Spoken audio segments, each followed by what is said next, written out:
As Craig Willis would say, shh. We're starting with Teddy Hopkins because his name, or should we bring him on at half time? Maybe we bring him on at half time. Let's bounce the ball with Des Tuddenham. And I think we should again congratulate and thank the men of Collingwood who are with us today. Tuddy, Peter McKenna, Twiggy Dunne. Tuddy, did this require the gritting of the teeth and all the legendary Tuddy toughness to come along and face the mortal enemy on a day like this? Yeah, maybe. I think Bobby Rose stuffed up not having me captain.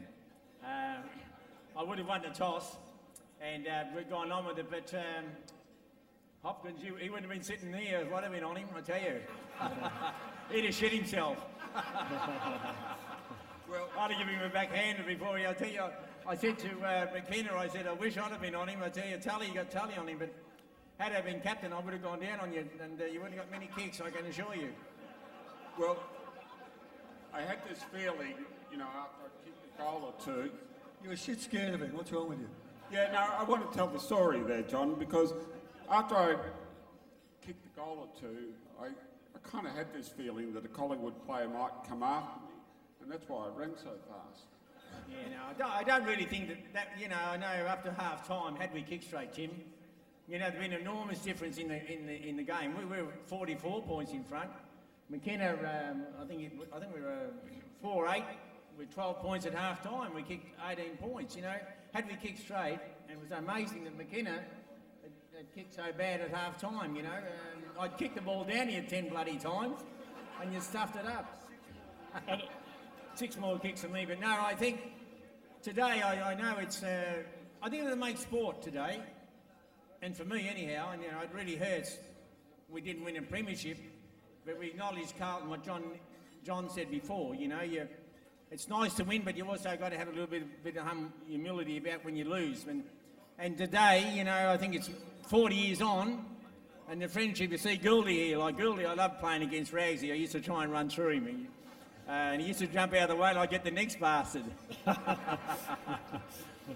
And Carlton, we used to love playing Carlton. There was always a great rivalry with Carlton. And so, Tim, to be here today and, you know, look at that premiership. I got the cup here, it was up there, but I put it down here, I can't look at it. Now, the bloke on your right, according to the Collingwood story of the game, can't remember anything that happened after half-time because somebody had run through him in the first half, hadn't he? Who was that, Peter McKenna? Well, we actually recruited many years ago, who was captain, a dickhead from Ballarat called Tuddenham.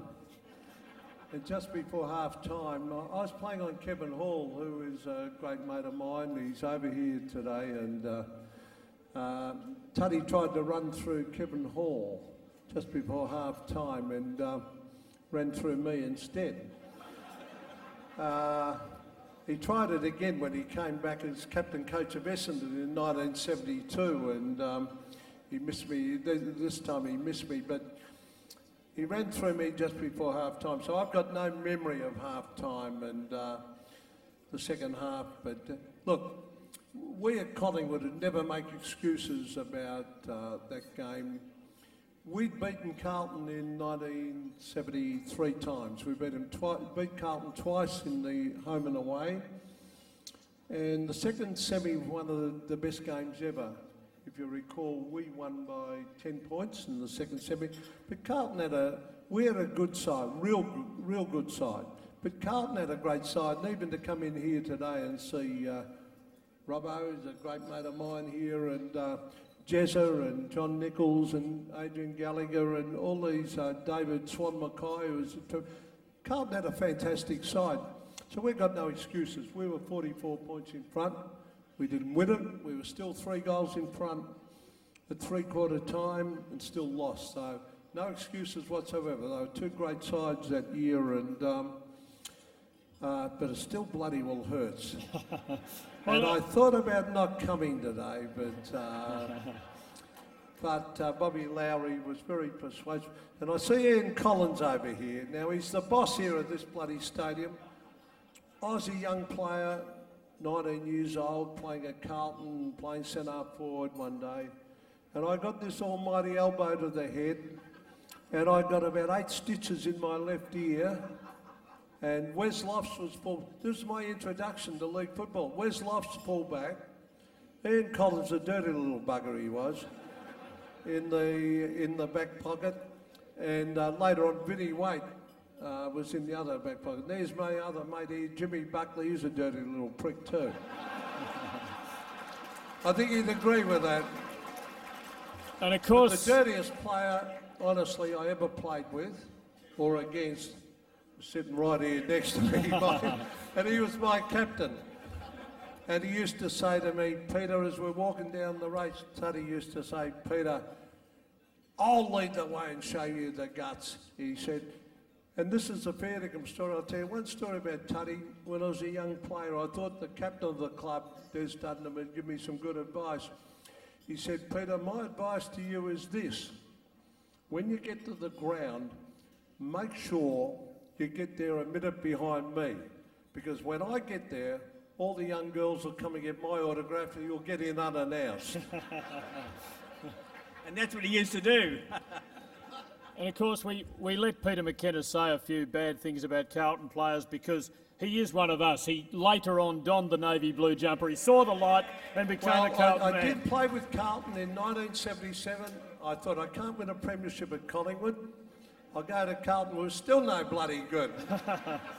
I think I was the problem. I remember playing. Did I play with you, Jimmy, in the seconds at one stage there? You were a young whippersnipper then. But some terrific blokes I played with at Carlton here. I played with Jezza and Dool and Swan Mackay and all them and in 1977. And some of the young blokes, Kenny Sheldon was coming up. Some of the young guys that came on and Alex Marcoux, I saw him here earlier. Tremendous.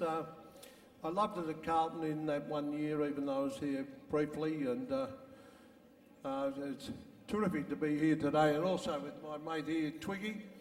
Twiggy we grew up in a place called North Toorak. Some people call it West Heidelberg. And Twiggy and I, hang on, I'm telling the story. I fair think it was one of my drop punt kicks to his house, and 2 of his torpedoes back.